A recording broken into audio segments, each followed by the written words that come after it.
Giornale Saúde Mental em Foco. Cada cérebro é um universo. A neurologia desvela caminhos para a saúde e a qualidade de vida da mente. O programa recebe o Dr. Fábio Pascotto de Oliveira, médico neurologista, diretor clínico da Neurocenter Clínica Neurológica, formado em medicina pela Universidade Federal de Santa Maria, especialista em neurologia e mestre em neurociências pela Pontifícia Universidade Católica do Rio Grande do Sul, PUC-RS. É professor do curso de medicina da Universidade Federal de Santa Maria e da Universidade Franciscana. Atua como médico neurologista há 18 anos. Uma honra recebê-lo aqui no Giornale, um profissional de grande relevância em sua área. Seja muito bem-vindo ao Giornale, Dr. Fábio Pascotto de Oliveira. Muito obrigado. Bem, doutor, vamos a um questionamento clássico, mas que pode salvar vidas. Quando exatamente é o momento do paciente procurar um neurologista? Em primeiro lugar, agradecer estar vindo aqui, claro, sempre uma honra. E assim, o neurologista, na verdade, ele cuida do cérebro e dos seus prolongamentos, ou seja, o neurologista cuida do cérebro, da medula, dos nervos, da junção neuromuscular, ou seja, sistema central e periférico. Então, assim, o neurologista trata de uma miríade de doenças, tá? Que todo mundo conhece, algumas mais desconhecidas, doenças simples, doenças raras, mas para a pessoa é sempre extremamente importante ser tratado e reconhecido. Então, o neurologista às vezes trata dor de cabeça, que assim, dor de cabeça deve ser investigada quando são as primeiras vezes e quando muda de padrão. O neurologista trata doenças da medula, ou seja, algumas pessoas começam com distúrbios da marcha, dificuldade de caminhar, dificuldade de sentir as pernas, alteração da sensibilidade, então às vezes uma dormência, um formigamento, não sentir um membro, ou sentir esse membro dormente, não sentir, ou uma perda de força, é uma doença neurológica. O neurologista também cuida de doenças vasculares cerebrais, AVC isquêmico, AVC hemorrágico, e previne para não ocorrer. E assim, o neurologista adulto tem um papel muito importante no tratamento das doenças degenerativas do sistema nervoso central. Parkinson, Alzheimer, outras formas de demência. Então, assim, o neurologista deve ser procurado quando o paciente tem uma alteração da sensibilidade, alteração de força, alteração da parte cognitiva, ou seja, se a sua memória está começando a falhar ou está começando a ter lapsos de memória ou dificuldades que não tinham antes. É extremamente importante ver que se não era assim antes, o que está acontecendo? Que às vezes temos coisas mais simples, muitas vezes é um quadro de ansiedade, alguma coisa que está acontecendo, às vezes uma própria apneia do sono, o paciente dorme mal de noite e não dormindo bem o cérebro não descansa, e aí o cérebro falha durante o dia, ou às vezes a gente descobre algumas doenças que devem ser tratadas mais agressivamente, como o próprio Alzheimer. Então, sim, certos sintomas eles funcionam como um verdadeiro alarme para o organismo, para que tenha uma atenção médica especializada e imediata. Você falava aí da dor de cabeça, né? Uhum. A dor de cabeça quando é uma dor de súbito, por exemplo, que deve preocupar? Na verdade, não. Não apenas, vamos dizer assim. Existem dores de cabeça que preocupam e dores de cabeça que não preocupam. Dor de cabeça é uma coisa que um grande percentual da população tem. Tem pessoas que nunca têm, então 20% nunca tem dor de cabeça. Mas assim, começa a ser mais frequente. Mudou o padrão. Então, a maior parte das dores de cabeça começam na juventude. Uma pessoa que começa a ter dor de cabeça depois dos 50 anos, esse é um sinal de alarme. Então, dores de cabeça não costumam começar depois dos 50 anos. Então, já é uma coisa que tem que ser procurada. É algo novo no organismo. É algo novo. Então, assim, tem muitas doenças extremamente graves que começam por dor de cabeça depois dos 50 anos. Então, claro. Sempre tive essa dor de cabeça e tenho de vez em quando, é uma coisa.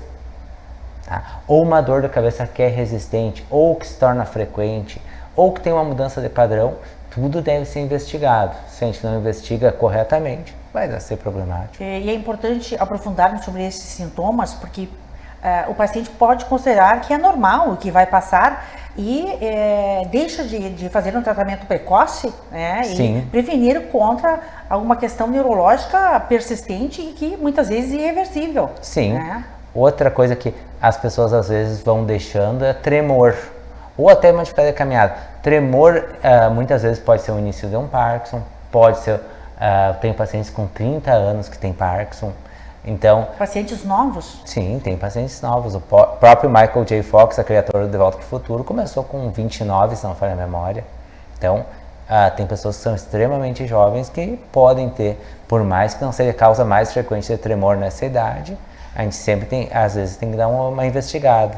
Claro, e esses sintomas eles podem diminuir, no caso de Parkinson, tendo o tratamento adequado e precocemente. Em tratando a doença, os sintomas melhoram, claro. Reduz sintomas. Doutor, por exemplo, alterações da fala, estou trazendo aqui essas informações, por exemplo, sobre a alteração da fala ou da visão, é preciso atentar para alterações. O neurologista também fala, trata alterações da fala no adulto, tá? E na criança também, mas assim, no adulto, uma pessoa que conseguia falar plenamente, começa a esquecer palavras, começa com dificuldade de fala, pode estar iniciando um quadro demencial, ou pode ter um quadro isquêmico ou outras doenças, tá? Repentinamente, então, certo que se pode ter. Para de falar de uma hora para outra, provavelmente é um AVC. Está acontecendo algum evento? Daí, provavelmente é um AVC agudo, melhor é procurar o hospital imediatamente. Mas assim, tem pessoas que começam a perder a capacidade de falar objetivamente ou com clareza. Começa a esquecer palavras. Me alcança aquilo ali, e começa a ser a coisa mais frequente, e não vem a palavra, e busca a palavra e não acha. Então, às vezes isso é um sinal que tem alguma coisa acontecendo nesse cérebro. Porque quando a gente fala de demência, todo mundo pensa no paciente com Alzheimer. Mas, por exemplo, existem demências que começam pela fala. Começam pela fala. Então, a gente sempre tem que avaliar bem, entender bem o que está acontecendo. Outra situação que é importante procurar um neurologista é doenças genéticas. Doenças genéticas, eu quero dizer, tem pessoas que têm uma probabilidade maior de ter doenças neurológicas. Bom, se o pai teve, a mãe teve, numa idade mais jovem, tem que dar uma olhada. Meu pai teve um AVC com 50 anos. Bom, será que eu não tenho que investigar para não ter? Prestar atenção. Minha mãe teve uma demência antes de 70 ou 70. Bom, isso aí, será que é um fator de risco para mim? Tá? E tem genes que estão a demência precoce, isso a gente fala até mais jovens que 60 anos, tá? Que a gente pode investigar e olhar se a pessoa já não tem esse gene. Claro. Doutor, e no caso do aneurisma e do AVC? O aneurisma, na verdade, é uma má formação vascular, a pessoa tem um aneurisma. Se estima que 1 a 5% da população tem aneurisma no cérebro e o aneurisma é assintomático. O aneurisma não dá nenhum sintoma, nenhum sintoma até romper. Quando ele rompe, ele dá a pior dor de cabeça da vida. E essa é súbita. Súbita eu quero dizer assim, chega ao ápice da dor em menos de 5 segundos. Então, a pessoa pode ter um aneurisma há muitos anos e jamais ter sentido nada. Eu tenho muita dor de cabeça, deve ser um aneurisma. Não, em geral, o aneurisma não dá dor de cabeça até romper. É no momento do rompimento que vem essa dor de cabeça súbita. Isso. E aí nós podemos pensar em pressão alta, um paciente que já vinha com pressão alta que chega até esse evento do aneurisma. Na verdade, o aneurisma tem fatores genéticos envolvidos, tem pessoas que que não tem nenhum fator de risco que desenvolvem aneurisma, e tem fatores que aumentam a chance de aparecer um aneurisma. Por exemplo, o tabagismo. Tá? A hipertensão crônica também favorece o aneurisma a crescer com o tempo. Então, a pessoa que tem um aneurisma, a gente costuma ser mais agressivo no tratamento da pressão. E no caso do AVC? O AVC tem 2 tipos, o AVC isquêmico e o AVC hemorrágico. O AVC isquêmico é quando um vaso é ocluído no cérebro. Um vaso ocluído assim, e daí falta sangue no território cerebral, essa falta de sangue no território cerebral faz uma partezinha do cérebro morrer.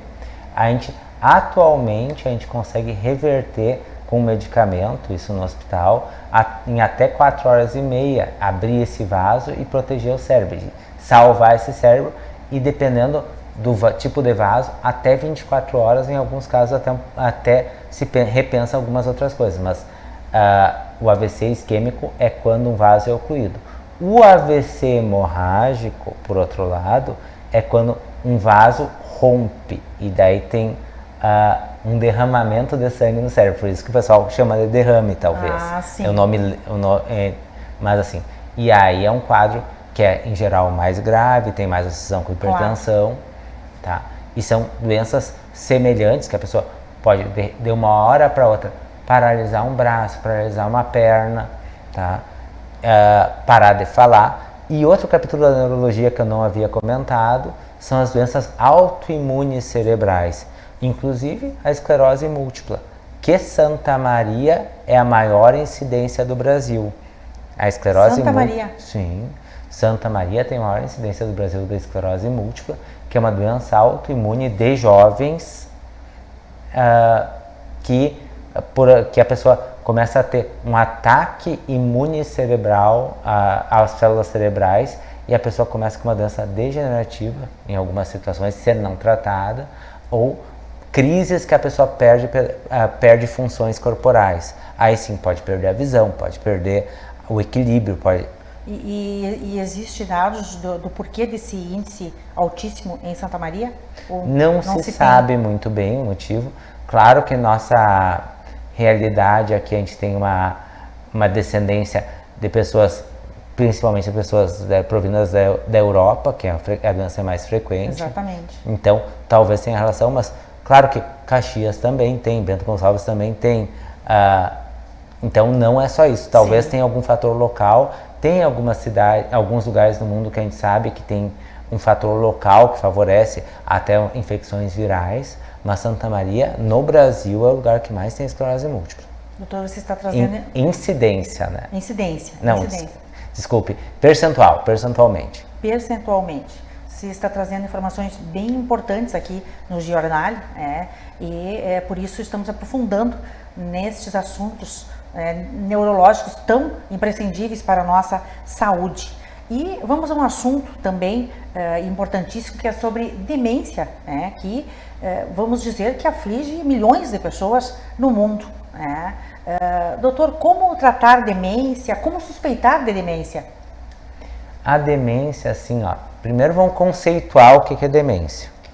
Demência, quando o pessoal fala, é Alzheimer ou demência? Alzheimer é uma demência. Demência é o processo progressivo, ou seja, que a pessoa começa a perder a capacidade de se cuidar sozinho, de tomar as decisões corretas, de escovar os dentes, de comer, de ir no banco, de sair sozinho. Então, isso que se conceitua de demência. Entre as demências, existe a demência de Alzheimer, a demência vascular, a demência de Lewy, a demência frontotemporal, a demência do álcool e algumas outras doenças mais infrequentes que eu não vou citar. Tá? Inclusive a doença da vaca louca, Creutzfeldt-Jakob, que também temos... Também é considerado. Sim, também é, e temos aqui, inclusive, algumas vezes. Tá? Todo ano eu vejo pelo menos uma. Tá? Então, existem várias formas de demência. Tá? A principal delas é o Alzheimer, a mais frequente delas. E a segunda mais frequente é a demência vascular, e a segunda degenerativa é a demência de Lewy. Cada uma tem seus fatores de risco e sua apresentação. Quando a gente fala de doença de Alzheimer, a gente está falando em geral de um início de alteração de memória progressiva. E a alteração da memória progressiva é uma coisa super interessante, que quem se dá conta é a pessoa que está do lado. É o familiar. É o familiar. Então, é o familiar, é o amigo próximo. Então, porque a pessoa que tem a demência, muitas vezes não se dá conta que tem alteração da memória. Então, é uma coisa que a gente tem que conversar muito com o familiar, com o familiar e com a pessoa. Sim. Durante a consulta. No caso do Alzheimer, ele o paciente ele guarda as memórias antigas e perde as memórias novas, atuais. No início da doença, a pessoa perde a memória que fala o que a pessoa está fazendo num determinado momento e normalmente no mais recente.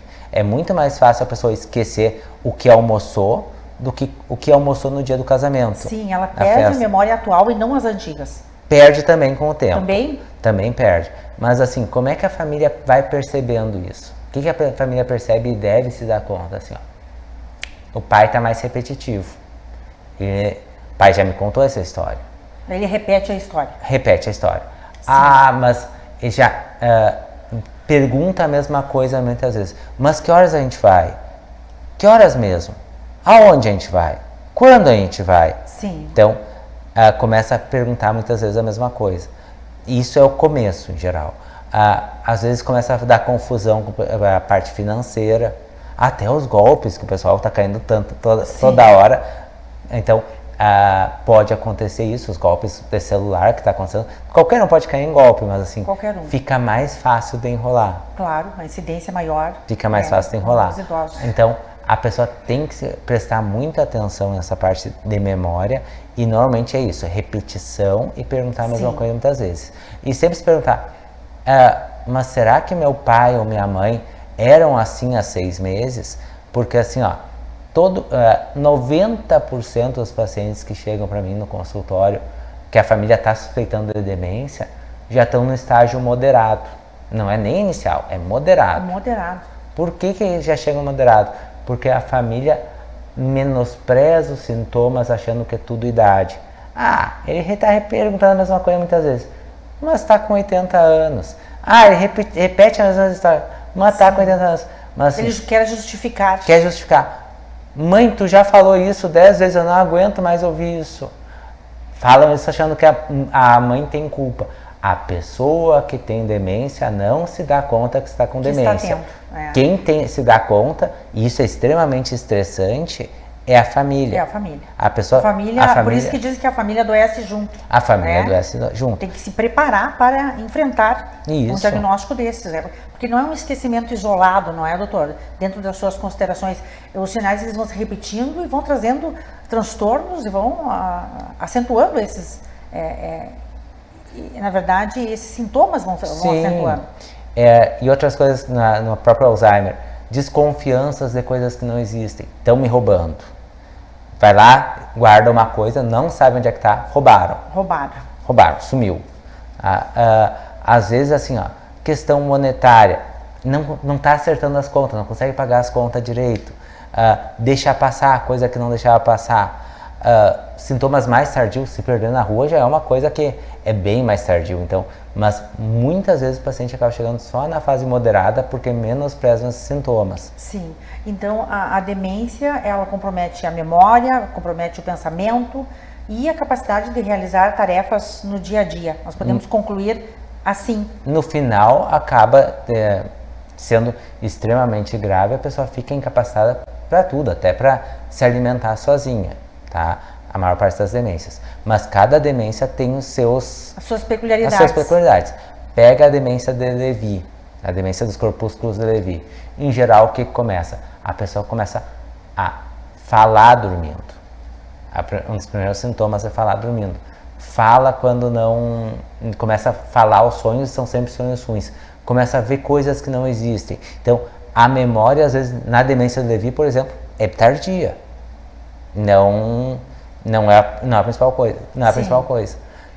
Na demência vascular, vai depender. A demência vascular é um processo de que os vasos do cérebro vão sendo ocluídos e vai perdendo territórios cerebrais. Então, vai depender de que território vai pegar. Às vezes, um paciente com demência vascular, ele é um paciente que era tranquilo e, de repente, fica um paciente agressivo. Uma pessoa que era cordata, que era educada, começa a falar palavrões sem ter motivo. Sim. Então, mudança de comportamento. Mudança de comportamento. Então, às vezes, tem uma mudança de comportamento e eu vou testar a memória. A memória é ótima, mas a pessoa não é mais a mesma pessoa. Ela se transformou. Por quê? Porque perdeu as conexões cerebrais que faziam o controle. Às vezes a pessoa perde a capacidade de Não, mas isso é errado, eu não posso brigar com alguém sem motivo. Sim, e ela perde essa capacidade, essa percepção. Né? Perde. Doutor, e para encerrarmos este nosso especial, com foco na saúde mental, vamos falar de prevenção, né? Que a prevenção é considerada a mais importante para tudo isso que nós estamos falando, não é? E informando aos nossos telespectadores. Como manter, então, uma mente saudável, uma mente com saúde e um cérebro ativo? A prevenção é extremamente importante na demência, porque assim, ó, atualmente se considera que 40% das demências poderiam ser evitadas, então, ou seja, já se fala em 50% em alguns lugares. Então assim, ó, imagina só que a demência atualmente, as demências é uma epidemia, porque a nossa população está ficando mais idosa, a gente sabe que a incidência é com 80 anos, uma pessoa a cada 4 tem demência, com 85, uma a cada 2. Então, assim, ó, se a pessoa não está com demência, às vezes a esposa está com 85 Sim. anos. Então, é uma prevalência extremamente importante. E, assim, ó, uma doença que a gente consegue evitar em 40% a 50%, no caso do Alzheimer, é extremamente importante tentar evitar. Então, uma das coisas que a gente sabe que evita a demência é o grau de educação. Então, quanto mais a pessoa estudou na vida, menos a chance de ter uma demência. Não estou dizendo que quem fez mestrado, doutorado não terá demência, mas estou dizendo, diminui a chance quanto mais anos de instrução. Você está se referindo em cérebro com atividade? Não, estou falando lá no início no início da vida mesmo. No início, precocemente. Da vida. Quanto mais a pessoa estudou no início da vida, menos a chance de ter demência. Então, o grau de educação é uma coisa que diminui a demência. Então, não é uma coisa que vou começar a me prevenir com 40 anos. Sim. Não, já começa lá no início. Quanto mais a pessoa que não terminou o primeiro grau, tem muito mais chance de ter uma demência que quem terminou o segundo grau. Então, já começa aí. A gente sabe que, assim, tem estilos de vida e dietas que diminuem o risco de demência. Então, a gente sabe que a dieta mediterrânea, com peixes, com óleos saudáveis, com azeite de oliva, diminui o risco de demência. A gente sabe que o cigarro aumenta o risco de demência. Aliás, cigarro aumenta a chance de tudo de ruim. Sim, é verdade. O abuso de álcool também, a gente sabe que aumenta o risco de demência. Manter o cérebro ativo é extremamente importante. Por exemplo, aprender outra língua posterga a chance de eu ter um Alzheimer em 5 anos. Olha que interessante. Então, a pessoa que tem 2 línguas posterga a chance de ter Alzheimer em 5 anos. E aí não estou falando da vida inicial, estou falando de aprender depois Sim. da vida adulta. Então, aí entrou o meu questionamento. Aí entrou o questionamento. É continuar com o cérebro ativo. Então, fazer leitura, fazer palavras cruzadas, tudo isso é extremamente importante. Quanto mais estímulo, melhor. E falando em estímulo, uma coisa que é extremamente importante é ouvir bem, tá? O principal fator de risco para desenvolver uma demência é perda auditiva no início da vida. Perda auditiva antes dos 60 anos. Isso aumenta muito a chance. Então, perda auditiva tem que ser tratada agressivamente, porque senão a pessoa começa a se perder informações e isso faz perder cérebro. Claro. Então, tratar a perda auditiva. Tratar a visão. Quem tem perda visual também tem que ser tratado. Então, Sim. São coisas que a gente não se falava antigamente. Pessoa que fica surda tem mais chance de ter Alzheimer. Pessoa que vai perdendo a visão tem mais chance de ter Alzheimer. Realmente, não se comentava. Então, tem que ser tratado agressivamente. Tem como resolver? Vamos resolver. Sim. Bem, então, sobretudo, manter um estilo de vida saudável, equilibrando alimentação, sono, atividade física, bem-estar emocional, bem-estar físico, porque afinal de contas andam juntos, né? Atividade física. O corpo e a mente. Perfeito. A atividade física é extremamente importante. A gente sabe que a pessoa que tem uma reserva muscular também tem menos chance de ter uma demência. Tem muito estudo que mostra a relação de massa muscular nas pernas com diminuição da demência. Uma coisa que se fala muito pouco é solidão e demência. solidão causa demência, tem que ser combatida. Então, aquela pessoa que não tem com quem conversar, e assim, ó, mesmo quem é casado, às vezes é sozinho. Sim. Então, solidão atualmente é considerada uma causa de demência. A pessoa que fica isolada. Isolada, não conversa, não tem uma rede não interage. Não tem uma rede de amigos.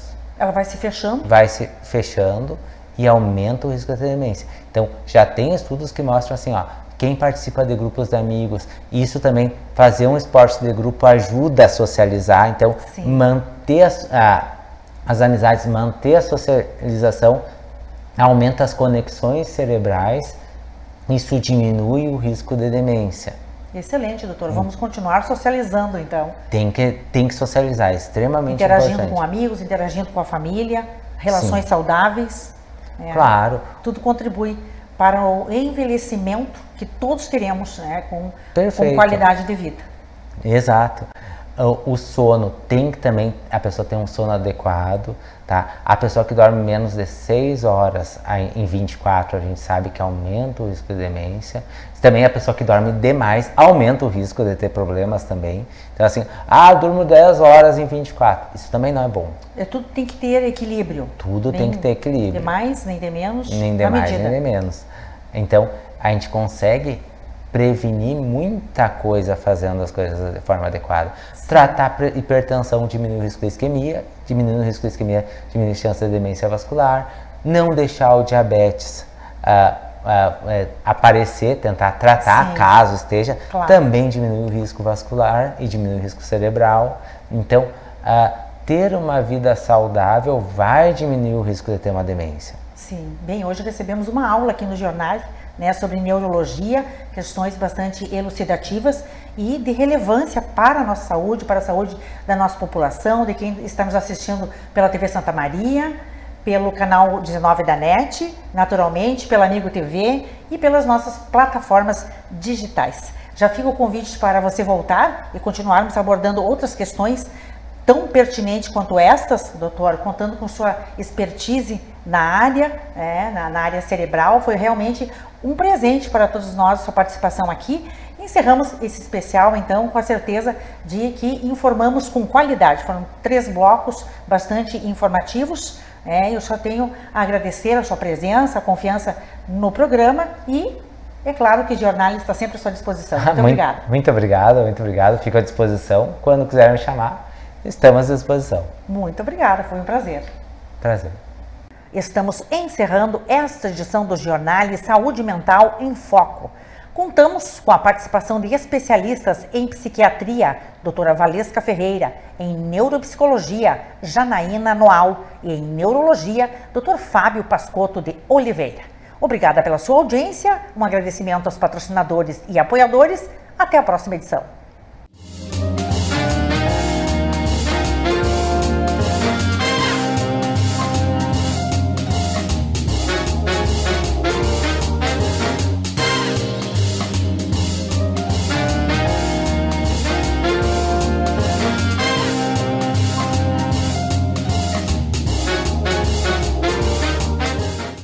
Você assistiu Giornale Giovana Felice.